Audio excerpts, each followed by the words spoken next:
Bonjour à tous, chers amis. Aujourd'hui, on continue la deuxième partie du chapitre 6 de Sha'ar HaYichud VaEmunah. Et nous sommes, date importante, le lendemain, sur le lendemain du mariage du Rabbi, le jour que le Rabbi a proclamé sur ce jour qu'il a attaché lui à nous et nous à lui. Et avec ça, on va faire venir la Géoula, puisque c'est grâce à ce jour-là, il y a 95 ans, que le Rabbi est devenu Rabbi plus tard. Et nous sommes à 3 jours de Yutet qui se lève, le 19 qui se lève, le Rosh Hashanah de la Chassidut. Nouvel an de la Chassidut, on a l'habitude en général de souhaiter le Shana Tova, qu'on soit inscrit et scellé pour le livre de la vie et du bonheur avec les études et les enseignements de la Chassidut, puisque c'est tellement important. C'est ce jour qu'on a reçu la Chassidut Rabat par l'Admor HaZaken, le jour de la libération de prison de l'Admor HaZaken. Et donc, un jour propice de bénédiction, de là pourquoi on a toutes les conférences, si Dieu veut, à la Varenne, Bruxelles, 13e et ailleurs, qui seront bien sûr sur etora.fr. Et cette semaine, on a vu un magnifique cours lundi soir sur la paracha de cette semaine, qui était très très riche. Que faire avec les innocents? Est-ce qu'il y a des civils dans la guerre? Est-ce qu'il faut les épargner? Bien sûr, c'était un rapport avec Shimon et Lévi.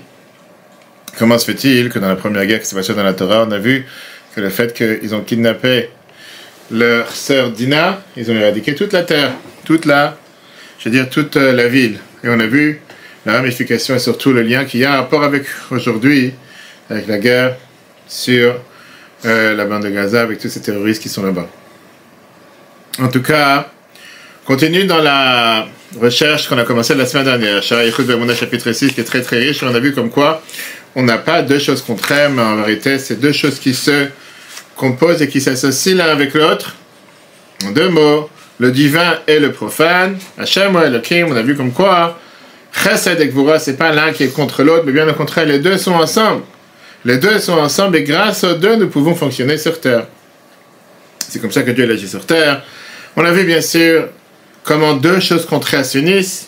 L'exemple de la vie, on a vu avec un homme et une femme.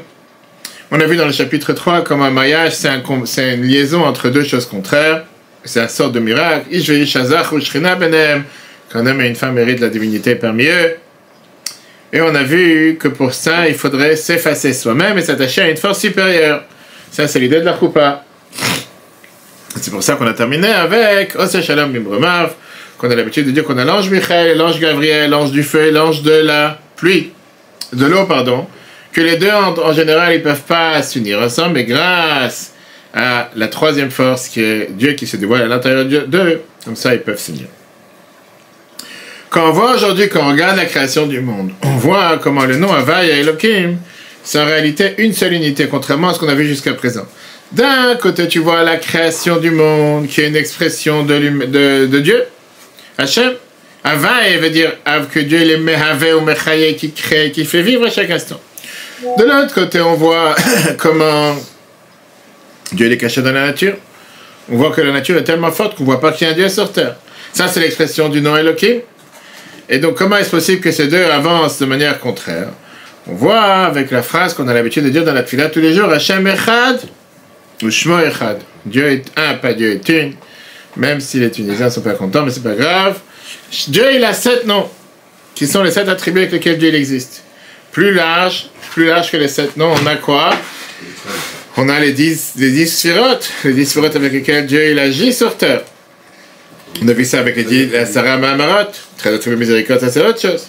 On a vu qu'il y a une force qui s'appelle Chesed, une autre force qui s'appelle Gvura, Havaya, Elohim, tout ça on a expliqué précédemment. Maintenant on a dit que c'est deux noms qui ne peuvent pas fonctionner ensemble, et c'est pour ça que chacun il essaie de tirer de manière contraire, à un sens inverse, à un sens contraire. Ou bien, Dieu il aurait créé un monde qui est infini, avec le dévoilement divin qui vient du Shem Havaya, mais à ce moment-là, il n'y a pas de monde, parce que si Dieu est tellement puissant, le monde n'existait pas. On a vu ça avec Shem Hashumagan, Hashem Elohim, le soleil et la protection du soleil. Ou bien, Dieu n'aurait rien créé, parce qu'il y a un Tzimtzum de Shem Elohim, mais quand tu as un entonnoir et le trou il est trop petit, tu essaies de faire passer de la crème ou de qu'on appelle ça, de quelque chose qui est assez épais, ça passe pas, ça ne va pas passer. Mais la réalité, elle est que quand on parle de Dieu, c'est différent, parce que les sphirotes, les traits de caractère et les noms de Dieu ne sont pas des forces indépendantes. Ils sont unis avec Dieu. Ils sont, comme on dit, Ein Od Milvado. C'est pas qu'ils sont là à part Dieu. Le nom de Dieu n'est pas une existence en soi à part entière. Le nom Elohim n'est pas une existence pour soi-même. Les deux, ce sont des noms qui sont unis avec Dieu. Hashem Echad ou Shmo Echad. Le nom de Dieu et ses forces sont exactement la même chose. C'est juste une expression de Dieu. De telle manière ou de telle manière. Puisque Hashem Echad ou Shmo Echad, puisque le nom de Dieu est uni avec Dieu, c'est la même chose.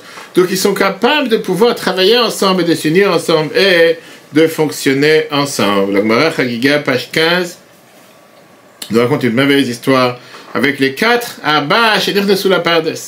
Les 4 qui sont entrés dans le jardin botanique, parc floral, qui était dans le ciel. Et chacun il a réagi de manière différente. Un d'entre eux, c'était Elisha ben Avouya, qui était considéré, qui a été appelé avec le nom Acher, un autre. Et sur lui, on dit que chez Kitsetz binetiot, il a coupé les plantations. Qu'est-ce que ça veut dire? Qu'il a séparé les sphirotes, les sphères, les attributs, qui sont suprêmes de leur source, et les a considérés comme des forces indépendantes. Comment il est arrivé à faire ce qu'il a fait, à descendre d'un niveau tellement bas?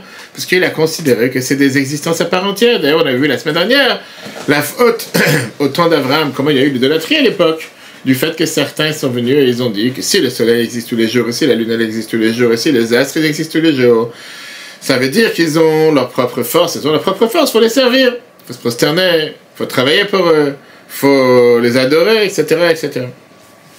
Et ça, c'est la raison pour laquelle il a été appelé son nom Acher, qu'à la place de Echad, c'est devenu un Acher. Qu'est-ce que ça veut dire un Acher? Ça vient du nom que la Torah elle te dit Elohim, Elohim Acherim, les autres dieux. C'est pas Dieu lui-même.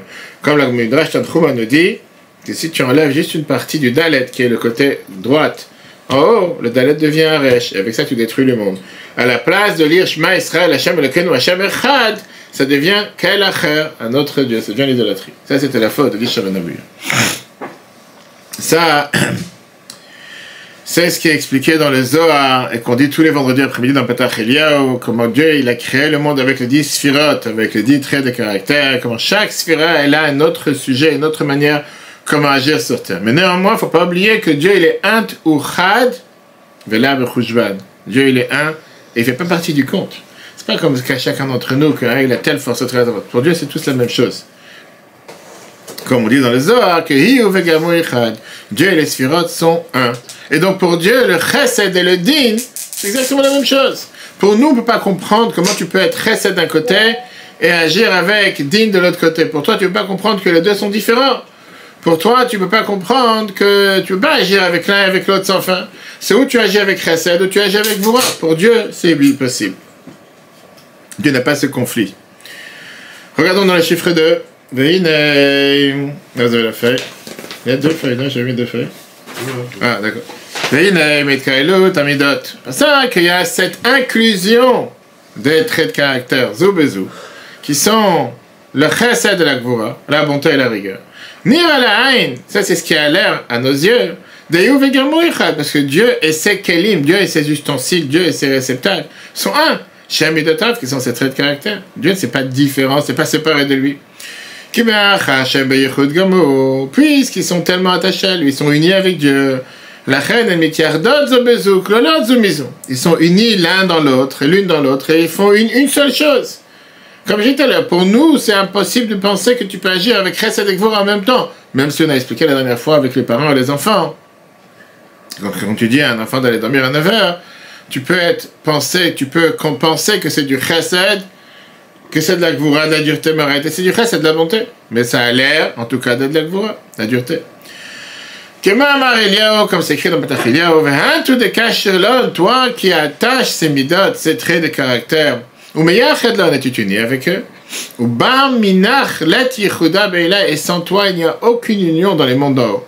Qui veut dire, les 10 attributs avec lesquels Dieu agit dans le monde ne sont pas séparés de Dieu, c'est la même chose. Non, on comprend ce qu'on dit dans la Tefila 3 fois par jour.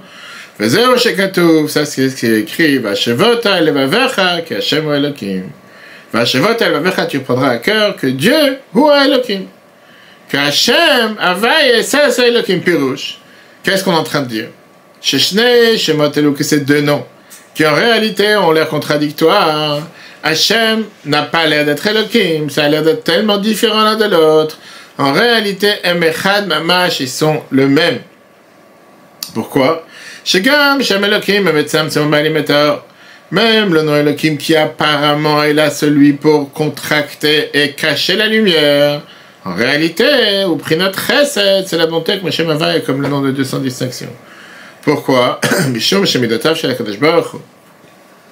Parce que les attributs avec lesquels Dieu agit sur terre, Mitiyardot Imo, ils sont unis avec lui, Beyichud Gamo avec une totale unité, Vehu Shmo Echad, et lui et son nom sont un, Shemidotav Vem Shmotav, parce que les traits de caractère et les attributs avec lesquels Dieu fonctionne, c'est exactement son nom.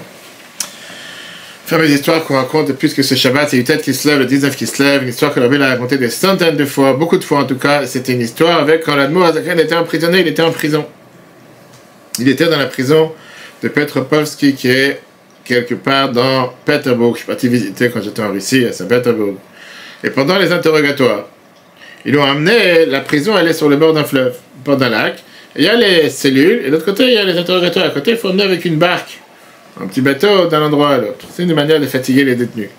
Quand ils ont voulu l'interroger, ils l'ont emmené de la prison, c'était comme un endroit totalement fermé, vers la chambre d'interrogatoire où là-bas était en dehors de cette, qu'on appelle ça de cette île. C'était en pleine nuit, début du mois, comme maintenant, Yutet qui se lève. Alors c'était avant, il est sorti de prison Yutet qui se lève, parce qu'on peut faire, Kiddush Levana, on peut faire jusqu'au 15 du mois, donc c'était cette semaine, justement. Et il n'avait pas encore eu le temps de faire Kiddush Levana, la bénédiction qu'on fait sur la ligne tous les mois. Parce que certainement, alors, quand on l'a emprisonné, il était emprisonné pendant 53 jours. Pendant qu'il était emprisonné, c'était tellement enfermé, c'était comme une forteresse, qu'il n'y avait pas de fenêtre, on ne pouvait pas faire Kiddush. Et on ne peut pas voir le ciel. Il a vu qu'il est dans la barque, il va mettre dans la lune. Il demande au gradé qui l'accompagne, la barque, arrête la barque pour que je puisse faire Kiddush Levana debout. Quand tu peux arrêter une voiture pour prier, tu t'arrêtes. Quand tu es dans la contemplation, quand tu peux, tu t'arrêtes, tu te mets debout. L'autre, il s'est moqué d'Admour Azaken. Il a refusé d'arrêter la barque. Depuis quand un prisonnier donne une ordre à un gradé? J'ai des choses à faire. Là, en général, le prisonnier doit écouter le gradé. Tout d'un coup, la barque s'est arrêtée miraculeusement. Là, il était choqué, le gradé. Il a compris qu'il voyage avec quelqu'un de saint, qui n'a pas le droit de faire contre sa parole, et que s'il veut, il peut arrêter la barque tout seul. La barque est arrêtée, l'Admour Azaken ne fait pas Kiddush Levana. Mais il a seulement dit le Tehillim qu'on a l'habitude de dire avant la bénédiction qu'on fait sur la lune, et la barque continue à avancer. Il demande une deuxième fois au gradé, est-ce que tu peux arrêter la barque? Là, il n'a pas le choix, il arrête la barque. Et là, l'Admour Azaken, il a demandé à l'Admour Azaken de moi une bénédiction pour avoir longue vie. L'Admour Azaken, il fait la bénédiction sur la lune, et il écrit un papier avec un stylo, il écrit au détenu, au gradé, je te bénis que tu auras longue vie. Ce gradé, il a effectivement eu une longue vie, et il a gardé ce papier qui est écrit par l'Admour Azaken dans sa maison. Rabbi, il a expliqué ça plusieurs fois avec la question que tout le monde demande. Si l'Admour Azaken il est capable d'arrêter la barque de lui-même, comme tous les tzadikim sur terre, il y a des histoires que Baal Shem Tov, que le cheval il est mort en plein, le Admour Azaken aussi, que le cheval il est mort, il n'est pas arrivé à temps. Bref, s'il est capable d'arrêter la barque de lui-même, pourquoi il n'a pas fait depuis le départ? J'ai besoin de te demander ton avis. Tu veux pas, j'arrête la barque, je gère mon monde, je fais ce que j'ai envie. Et la vie est belle, la vie continue, je n'ai pas besoin de prendre la tête. Tu comprends pourquoi on a besoin d'agir d'une manière qu'il faut d'abord te demander ta permission. Toi, tu veux pas, et puis que tu veux pas, pourquoi, et deuxièmement, une fois qu'elle s'est arrêtée, pourquoi il a fait le Kiddush Levana? Pourquoi il a attendu qu'elle se remette en route, et là, il lui demande de s'arrêter? D'après ce qu'on a expliqué, on comprend parfaitement. Au départ, il a demandé d'arrêter la barque pour faire une mitzvah. Le gradé, il a refusé. Ça veut dire que le gradé pensait qu'on peut séparer entre la nature et le miracle. Que Havaï, c'est pas Elohim. Puisque l'Admour Azaken, il est maintenant enfermé, et d'après la loi nature, sous les mains du gradé, et c'est les lois du monde qui fixent qu'un prisonnier ne dit pas au gradé qu'est-ce qu'il faut faire. Donc j'ai pas à me plier à tes demandes pour une mitzvah qui vient du nom d'Havaï, du nom de Dieu. Il y a eu un miracle, la barque s'est arrêtée. Avec ça, l'Admour Azaken, il a montré au gradé, tu fais une erreur, cher ami. La nature n'est pas séparée de Dieu. La nature ne peut pas voiler Dieu. Mais tout est totalement soumis à la volonté de Dieu. Havaï Elohim. Et donc, si la barque doit s'arrêter, elle s'arrêtera de toute façon, de manière miraculeuse. Néanmoins, il n'a pas fait la bracha. Pourquoi? Parce que là, le miracle, il a annulé la nature. Et le but des mitzvot, c'est de ne pas annuler la nature, mais de dévoiler la divinité à travers la nature, avec Shem Elohim. C'est trop facile de vouloir faire les choses de manière miraculeuse. Une fois que la barque a continué et qu'il a demandé au gradé arrête la barque, là il a fait Kiddush Levana, c'est-à-dire une fois que le gradé qui représente la nature a reconnu son erreur, il a reconnu qu'Havaye ou Elohim, à ce moment-là la nature c'est une expression de Dieu qui n'est pas séparée de Dieu, là l'Admor Zakan il a pu faire la mitzvah avec les lois de la nature. Magnifique. Magnifique comme histoire qui vient et qui te montre exactement, on a vu ça avec Paro, avec Moshe Rabbeinu. Là, il y a plusieurs exemples comme quoi Dieu n'a pas attendu que les choses se passent de manière surnaturelle. Oui. Après Mashiach, est-ce qu'on fera encore les brachot? Après Mashiach, est-ce qu'on fera encore les brachot? C'est une question qui est tellement belle. La vérité, c'est que j'ai pas encore été quand Mashiach était là. Deuxièmement, de quel bracha tu parles? On dit qu'on fait beaucoup de brachot quand Mashiach sera là. Pourquoi on ne ferait pas? Ça dépend quel bracha. Il y a des médias qui sont compliquées, pourquoi pas? Pourquoi ne pas remercier Dieu, par exemple, qui m'a donné la vie ce matin? On fait le bracha du matin. Pourquoi pas? Il n'y a aucune... Pourquoi pas? Mais justement, ça c'est le troisième point qu'on va voir aujourd'hui. Maintenant qu'on a vu que Hachem ou Elohim, que la nature et le surnaturel ne sont pas déconnectés, sont liés. Alors comment tout ça est attaché à la vie de chacun d'entre nous? Ça c'est la plus belle partie du... Je sais pas si c'est... Je pense pas que c'est la fin. Non, pas la fin. C'est le deuxième paragraphe du chapitre 6. Maintenant qu'on a vu que Hachem ou Elohim, il faut continuer la suite du verset. Encore une fois, on dit ça tous les jours dans la prière, 3 fois par jour, mais pas forcément qu'on réfléchit quand on prie. Je parle pour moi. Des fois, on est occupé avec tellement d'autres choses, tout d'un coup, tu reçois un WhatsApp parce que tu seras là au cours, tu ne seras pas là au cours, au lieu de réfléchir à ce que tu pries.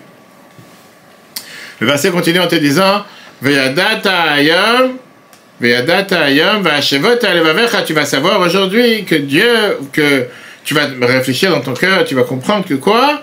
Qu'Hachem ou Elohim. Qu'est-ce qu'il y a écrit juste après? Bashamay mimal, va'la'aretz mitachat ein od. Qu'est-ce que ça veut dire? Tu sais tous les jours 3 fois. Bashamay mimal, dans le ciel en haut, va'la'aretz mitachat, dans la terre en bas, ein od, il n'y a rien d'autre. Qu'est-ce que tu es en train de dire? Qu'est-ce que ça veut dire ein od? Qu'est-ce que ça veut dire ein od? Le sens commun veut dire ce que les gens ils expliquent en général quand tu dis ein od, c'est qu'il n'y a rien dans le ciel, il y a rien à part dans le ciel et la terre à part Dieu. Comme si je disais, le deuxième commandement c'est quoi? Le premier commandement c'est je suis Dieu ton Dieu. Le deuxième commandement c'est quoi? Il n'y aura pas d'autre Dieu. Viens à la Chassidut, elle t'explique que le sens simple. Qu'est-ce que ça veut dire ein od? Il n'y a rien d'autre à part Dieu. Pas seulement qu'il n'y a pas de Elohim, mais il n'y a même pas d'existence. Il n'y a rien qui peut exister à part Dieu. Qu'est-ce que ça veut dire? On a appris dans les 3 premiers chapitres, on peut revoir sur Torah.fr, que Dieu fait vivre le monde à chaque instant. Et donc le monde n'est pas une existence à part entière. Il dépend totalement de la force divine. Et à partir du moment que Dieu décide que le monde doit ne plus exister, il n'existera plus. On a terminé avec la question là, pourquoi le monde a l'air d'être une existence totalement indépendante et il n'est pas effacé au nom de Dieu. On l'a expliqué dans les 2 chapitres, qui étaient 4 et 5, qu'on a une autre force qui est Shem Elohim. Que le but de Shem Elohim, on a vu Shem Eshumagan, Shem Elohim, qui est quoi? De cacher, de voiler la présence divine. Ça se fait par la lumière infinie qui est habillée dans les 10 paroles avec lesquelles Dieu a créé le monde. Dieu, il a fait en sorte que le monde existe de manière totalement voilée, de manière totalement aveugle, qu'on peut penser jusqu'à croire réellement qu'il n'y a pas de Dieu sur terre. C'est quoi la conclusion? Quand tu vois le monde, que ça soit dans les ciels ou la terre, le monde a l'air totalement une existence réelle, que l'homme, nous, on se considère comme une existence qui est totalement indépendante, comme si on est le patron sur terre. Et comme si le plus important sur terre, c'est notre propre ego. C'est nous qu'on existe. Il n'y a pas de Dieu sur terre. Mais c'est qui est fautif de tout ça? C'est Shem Elohim. Shem Elohim te donne la possibilité de croire réellement qu'il n'y a pas de Dieu sur terre, que c'est toi qui es Dieu. Il n'y a pas personne à part Dieu. Si Havaye n'est pas Elohim, à ce moment-là, Yesh Od Milvado, il y a quelque chose à part Dieu. C'est-à-dire, si tu dis que le nom Havaye et le nom Elohim sont 2 noms qui sont totalement séparés, ça veut dire que dans certains niveaux, effectivement, là-bas, on ressent la divinité. On ressent comment Dieu il est totalement un avec le monde. Comme le Gan Eden, comme le monde des anges. Là-bas, on ressent qu'il n'y a rien à part Dieu. Mais plus tu descends d'un niveau de plus en plus bas dans les différents mondes, plus le nom Elohim prend position et plus le nom Havaye il est caché, plus on réalise que, oui, Yesh Od Milvado. La preuve, c'est que je suis là. La preuve, c'est que la table est là. La preuve, c'est que la fenêtre est là. La preuve, c'est que je ne vois pas Dieu. Je vois les choses matérielles.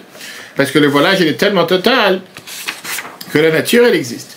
La nature, elle existe tellement qu'elle est tellement puissante qu'elle te donne la possibilité de croire à chaque instant qu'il n'y a pas de Dieu. Et donc, la chose la plus importante qu'on se demande, c'est où j'existe, où je suis sur Terre. Qui a dit cet argument le premier dans la Torah? On va le voir dans quelques semaines. Notre cher ami qui s'appelait... Non? Père Moshe. Pharaon. Qu'est-ce qu'il a dit à Pharaon? Il a dit la fameuse phrase, encore une fois, comme la Chassidut explique, Lo yadati et avay. Il n'a pas dit Lo yadati et Elokim. Il a dit Lo yadati et avay. Il a dit clairement, il a entendu de Yosef. Yosef, il lui a dit, A Elokim yanet shlam paro. Dieu va répondre à Pharaon, Dieu va s'inquiéter pour le bien de Pharaon. Quel Dieu? Le nom Elokim. C'est dans la nature. Paro, il croyait dans la nature, qui vient des Shem Elokim. Mais il ne croyait pas qu'il y a une entité qui s'appelle Hava et qui s'appelle le nom de Dieu qui est au-dessus de la nature. Il a fait la différence entre les deux. Et la conclusion, elle était que dans mon domaine, dans mon territoire, c'est moi qui fixe. Personne ne peut se mélanger dans ma vie. Comme tu parles que Dieu il a décidé de libérer le peuple juif, je ne sais pas de qui tu parles, après, il a pris quelques coups, quelques claques, quelques bombes, quelques massacres, jusqu'à ce qu'il a commencé à dire Etzba. Quel Etzba? Parachat de la semaine, Shem Shemot, Etzba Elokimi, c'est le doigt de Dieu. Mais quel Elokim, encore une fois? Naturel. Il y a quelque chose qui se mélange dans la nature, mais il n'y a pas encore d'Havaï. À la fin, qu'il a commencé à recevoir les 10 coups, là, il a dit Dieu, il a raison. Que Hachem, il a raison en parlant d'Havaï, et c'est Ani vermi Hachem, moi, mon peuple semble mauvais. Mais ça a pris du temps. C'est pour ça que le verset vient te dire Hachem, moi, Elokim. Qu'en réalité, le nom Elokim n'est pas séparé de Dieu. Mais la gvoura, qui est parfois la rigueur, en vérité, c'est le chesed, c'est la bonté. C'est ça qu'on dit tous les jours. Bashamay, mimal, ba'aretz, mitachat, einod. Que le ciel et la terre n'ont pas d'existence séparée. Mais ils sont aïn ve'efes, ils sont totalement néants. Einod, il n'y a rien à part Dieu. On a vu ça quand? Un matin de Torah, on dit que quand on a reçu la Torah, il n'y avait pas d'écho. Tellement qu'il n'y avait pas d'écho. Le fait qu'en général, il n'y a pas d'écho, quand tu parles, il y a la voix qui va contre le mur et qui revient vers toi. Mais là, il n'y avait rien, le monde ne s'est pas tenu contre la voix de Dieu. La voix de Dieu, elle a percé le monde entier à tel point que rien n'a bougé, rien ne pouvait chanter au même moment, rien ne pouvait parler au même moment. Alors oui, c'est vrai qu'à nos yeux, le monde a l'air d'être totalement déconnecté. Le monde a totalement être indépendant. Et on pense qu'il y a Shad Milvado. Et avec nos yeux, on voit qu'il n'y a pas de Dieu sur terre, mais tout vient Shem Elohim. Mais en réalité, Shem Elohim, il vient cacher la réalité. Mais il ne vient pas cacher Dieu lui-même. Par rapport à Dieu, Ein Milvado, il n'y a rien contre Dieu. Rappelons-nous ce qu'on a vu au départ du premier cours, je crois. C'était avec les peintres, le concours qui a été fait avec les peintres pour savoir quelle est la peinture la plus réelle. Et comment on a pu savoir c'était quoi la peinture la plus réelle? Avec les oiseaux qui sont venus voir et qui ont vu la peinture en disant que c'est une peinture qui est tellement réelle que l'oiseau peut venir vers cette peinture-là. Il a compris que ce n'est pas une peinture. Et là, c'est exactement la même chose. D'un côté, tu as une peinture qui a l'air d'être tellement réelle, même aux yeux du peintre. On raconte un fameux peintre, on va voir plus tard, Avraham Beck, qui a une fois fait une peinture avec un armoire, une bibliothèque avec des livres. Et à un certain moment, il s'est rapproché de l'armoire et il a voulu mettre dessus son chapeau. C'est-à-dire que même à ses yeux, il était tellement convaincu de cette peinture qu'il pensait que c'est surréel. D'accord? Pareil, aux yeux de Dieu, le monde n'est pas un empêchement à Dieu. Le monde est totalement réel, le monde est totalement existant, mais ce n'est pas parce qu'il est existant qu'il cache Dieu. C'est seulement à nos yeux qu'il cache Dieu. Alors tu peux poser la question, qu'est-ce que j'en ai à faire dans ma vie si Hachem ou Elohim est Enon Milvado ou bien le contraire? Où ça me rencontre dans la vie de tous les jours? Où ça me parle? Tu dis dans la prière tous les jours Hachem ou Elohim. Mais qu'est-ce que j'en ai à faire si on peut voir Dieu, si on ne peut pas voir Dieu? Qu'est-ce que j'en ai à faire? En quoi ça me change dans mon quotidien? Si Dieu il est existant, s'il est non existant. La réponse elle est où ça te contrôle pas, où ça n'existe pas. À chaque détail de ta vie, tu rencontres ce débat. On va tout de suite voir. On voit plusieurs choses dans notre vie qui sont totalement affiliées avec Shem Havaï et plusieurs qui sont affiliées avec Shem Elohim. Par exemple, la fameuse séparation qu'il y a entre le profane et la sainteté. Dans l'Arc du Chant, on voit clairement comment Dieu existe. Ça appartient à Shem Havaï. Dans le profane, on voit comment Dieu n'existe pas, on voit comment le monde existe. Quand tu regardes de manière superficielle, on voit qu'il y a une séparation entre les domaines. Dans le service de Dieu, c'est l'Arc du Chant. Dans les services profanes, dans le travail, on voit comment on agit avec les lois de la nature sans distinction. Et c'est pour... Tout à fait, c'est pour ça qu'on voit que dans certains pays, on t'a dit qu'on a l'habitude de séparer la religion et l'État, dans certains endroits. Dans d'autres religions, on voit clairement qu'il y a là-bas une différence entre le profane et le religieux. On voit que la religion, elle est consacrée et contractée à certains endroits, certains lieux, certaines personnes, certains événements.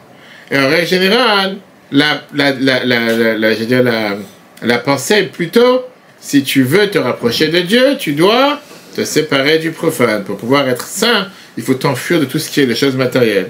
Et c'est tout à fait le contraire de la Torah. La Torah, elle est que tu ne peux pas servir Dieu si tu te détaches du matériel. C'est ce qui s'est passé depuis qu'on a reçu la Torah. On a besoin d'avoir les deux ensemble, les deux unis.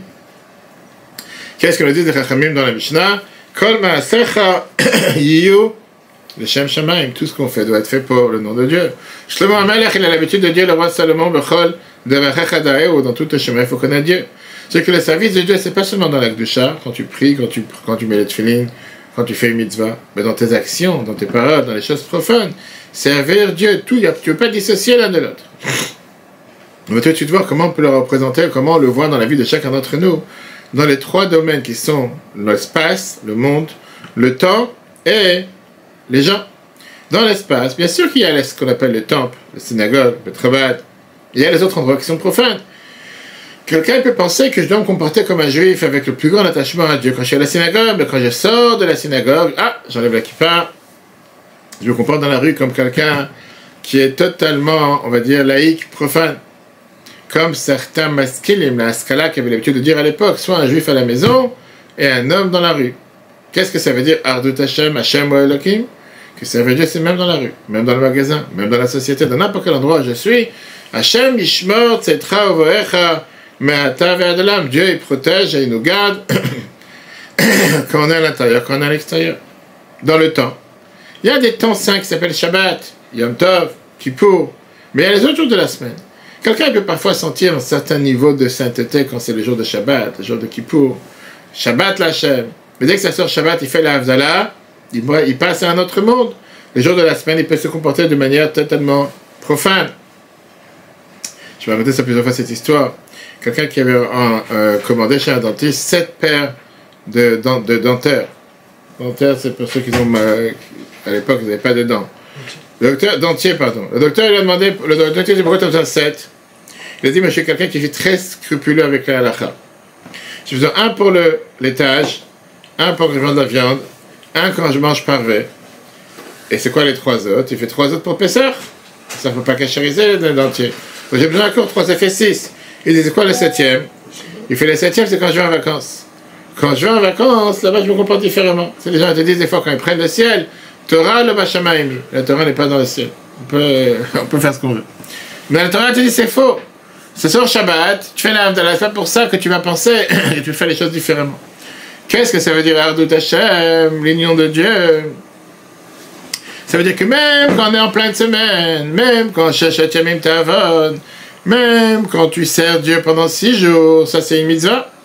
Et donc, quand tu vas monter dans le ciel, quelle est la première question, une des premières questions qu'on demande à chacun? Est-ce que tu as fait du commerce avec équité? Est-ce que tu as fait du commerce avec la foi en Dieu? Pas seulement est-ce que tu as prié comme un juif, est-ce que tu as fait la Torah et les mitzvot quand il va dans la synagogue? Non! Non, la vie de tous les jours. Est-ce qu'au milieu du travail, tu t'es arrêté pour avoir un cours de Torah? Comme on a la chance ici avec le travail tous les jours, d'avoir des cours entre midi et 2. Et c'est énormément important. Pas se dire, non, pendant la semaine, je suis comme un non-juif, je vis comme quelqu'un totalement profane. Quand arrive Shabbat, là, je me comporte comme un juif. Et dans les humains, pareil. Tu as des humains, des gens qui sont des grands tzadikim, Talmidei Chachamim. Tu as des gens qui sont mondains, comme la vie de tous les jours, comme chacun d'entre nous. Quelqu'un peut dire, ok, tu as des gens qui sont faits comme des tzadikim, comme des gens pieux. Eux, c'est leur métier, c'est leur devoir. Mais nous, les gens simples, on fait ce qu'on a envie sur terre. Ardut Hashem, le nom de Dieu nous enseigne que la Dieu te demande d'être quoi? D'être saint.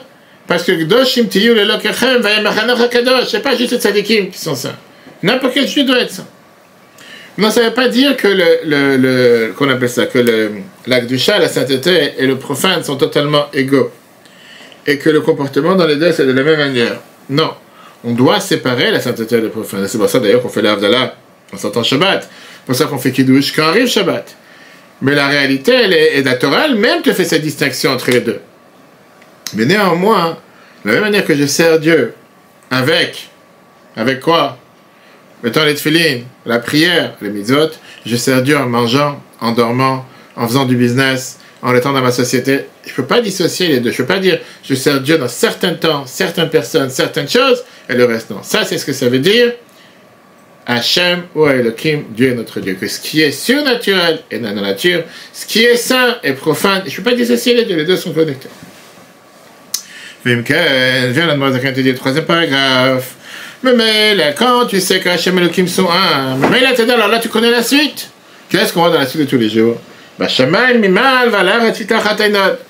Dieu il est en haut, il est dans la terre, il n'y a rien d'autre à part Dieu. Pérouche, ça veut dire, même la terre grossière, matérielle, qui a totalement l'air comme être une entité à part entière, un ego à part entière.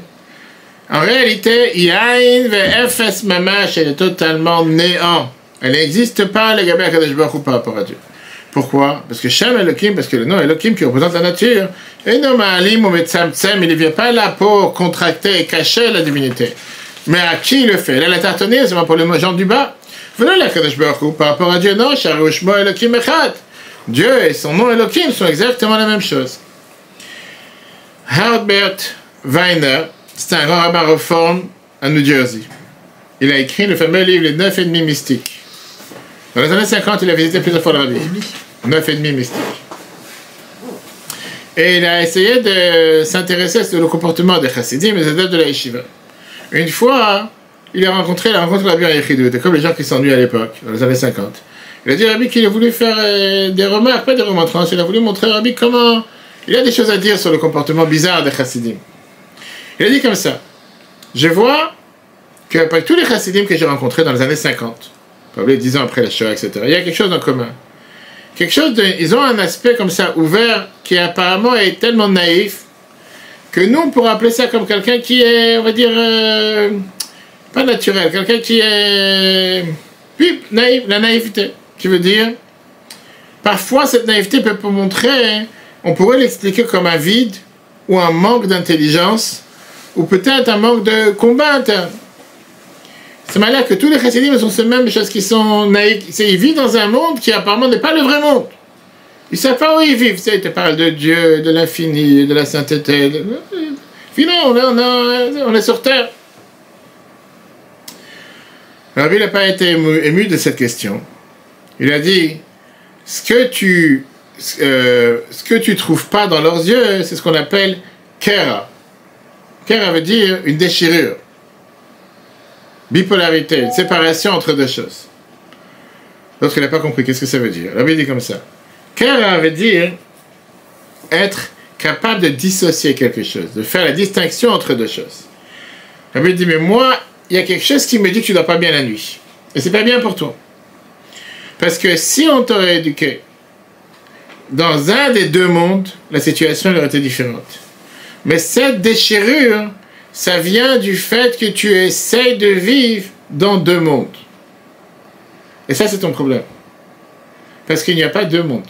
Il y a un monde. Dans ta vision des choses, c'est que ces gens-là, ils sont extraterrestres parce qu'ils sont attachés avec tout ce qui est le sacré, la divinité, la sainteté. Et, dans ta tête, le monde, c'est un monde profane. Tu ne veux pas vivre. C'est ou là, ou là. C'est toi qui as le problème. Le problème n'est pas chez eux, le problème c'est chez toi. Le problème c'est que dans la vision de la Torah, il n'y a pas deux mondes, c'est le même monde. De la même manière que tu sers Dieu en priant, tu sers Dieu en travaillant. En réalité, c'est la plus grande perfection sur terre. De savoir associer, ne pas dissocier les deux. De savoir que le matériel et le spirituel sont le même but pour servir Dieu. Tu sers Dieu en mangeant, tu sers Dieu en dormant, tu sers Dieu en priant, tu sers Dieu en apprenant, tu sers Dieu en donnant la zakat, tu sers Dieu en faisant du business. Et de la même manière que tu peux servir Dieu en faisant une mitzvah, tu sers Dieu en pensant que tu ne fais pas une mitzvah parce que tu dors. Mais dormir, c'est aussi une mitzvah. Résumé de ce qu'on a vu aujourd'hui. Oui, c'est vrai qu'il y a cette contraction et ce voilage du nom Elohim qui s'explique dans la nature. Les lois de la nature te montrent comme si Dieu n'est pas mélangé dans la nature. Mais le monde se dirige tout seul. De l'autre côté, on est obligé d'avoir ce voilage, parce que sans ça, le monde n'existe pas. Et donc, en réalité, ce voilage du Shem Elohim, il vient servir l'existence de Dieu sur terre, et pas contre l'existence de Dieu sur terre. C'est ce chesed, cette gvura, cette dureté qui est en réalité unie avec le chesed. Et ça te montre, comme on a dit tout à l'heure, que on a besoin de savoir que Hashem est Elohim. C'est tout ce qu'on a vu dans ce cours on apprend cette approche magnifique de la Chassidut, l'approche de la Torah, et la Chassidut en particulier par rapport au monde qui est autour de nous. Parce que beaucoup de gens, malheureusement, regardent le monde avec un œil négatif. C'est un monde qui est contre la Torah. Et donc, il vit avec ce conflit interne qu'il y a entre le monde et Dieu. Le monde et la Torah. Et donc, ils te disent comme ça. C'est où que la Torah, elle gagne? Et je laisse tomber le monde. Et je me fais des souffrances. Je me fais subir. Je m'éloigne du matériel. Je m'éloigne des plaisirs. Parce que je ne peux pas être en même temps en ayant une vie avec du plaisir et du bonheur. Et en même temps servir Dieu. Ou bien c'est le monde qui gagne. Et je décide d'avoir tous les plaisirs matériels. Et je ne peux pas servir Dieu. Je vais faire la part des choses. Vient l'union de Dieu après la Chassidut. Je te dis que tout est la divinité. Et le matériel et le spirituel. Le rapport au monde, ce n'est pas un rapport négatif. Ça doit être un rapport positif. Parce que c'est le monde de Dieu. On n'est pas là pour combattre le monde. On est là au contraire pour utiliser le monde pour l'Akdusha, pour faire du bien avec le monde. La divinité se trouve dans le monde. Comment elle est voilée? Notre rôle, c'est de faire ce qu'on appelle Megillat Esther. Qu'est-ce que ça veut dire Megillat Esther? Dévoiler ce qui est caché dans le monde à travers Torah et Mitzvot. C'est vrai qu'on n'est pas en train de dire qu'on permet des choses interdites. Dieu nous a demandé de ne pas avoir faire des choses interdites. Notre manière de voir le monde, c'est de se considérer que le monde, c'est le plus grand ami qu'on a. Tout le temps qu'il nous permet de faire ce que Dieu nous demande. Et pour ça, il y a plusieurs ramifications. Tout d'abord, la nature et le miracle. Le fait, on n'est pas là pour faire des miracles et de briser la nature, parce que la nature, ça fait partie de Dieu. Notre but, c'est de dévoiler le Dieu dans la nature, comme on a vu l'histoire avec Kiddush Lavana dans la barque. La technologie et les avancements qu'il y a sur Terre ne sont pas contre l'Akdusha, c'est l'approche de la Chassidut. Un juif n'est pas censé être ce qu'on appelle un prématuré ou quelqu'un qui se dit que tous ces avancements technologiques sont forcément mal et qu'il faut détruire des iPhones, comme certains le font malheureusement. Au contraire, tous ces avancements technologiques que Dieu a créés, c'est Dieu qui les a créés. On doit les exploiter pour l'Akdusha, comme les 1500 cours qu'il y a sur le Torah.fr. Tout ce que Dieu a créé dans ce monde, c'est pour sa gloire. Il faut trouver tous les moyens nécessaires pour utiliser l'intelligence artificielle, les avancements technologiques pour pouvoir propager le sujet de Kedusha et la Torah. Et deuxièmement, avoir cette joie de vivre. Avoir cette joie de vivre quand tu vis dans ce conflit. C'est un conflit qui te donne qui ne donne pas de tranquillité spirituelle, tranquillité interne. Et parfois, tu amènes à la dépression. Mais quand tu vois que dans le monde en vérité fait partie du divin, que le monde appartient à Dieu, et tu essaies de dévoiler comment Dieu existe sur la planète, ta vie elle est heureuse. C'est pas pour rien que la Chassidut vit avec la Simcha. Les Chassidim, c'est des gens heureux. Parce qu'ils ont cette supériorité de pouvoir comprendre qu'on n'est pas là pour se battre contre le monde, on est là pour élever le monde à l'Akdusha. Maintenant qu'on a appris ça, on va voir, une fois qu'on a vu comment se trouve tout ça dans le monde, cours prochain, si Dieu veut, mercredi prochain, on verra comment tout, la veille de Chanukah, on verra comment tout ça se trouve dans l'homme. Entre le rapport de force, entre l'âme et le corps. Un corps magnifique et merveilleux. Le cours, on replace sur Torah.fr. Chanukah dans une semaine, si Dieu veut. Très bonne journée à tous, si Dieu veut, à la semaine prochaine.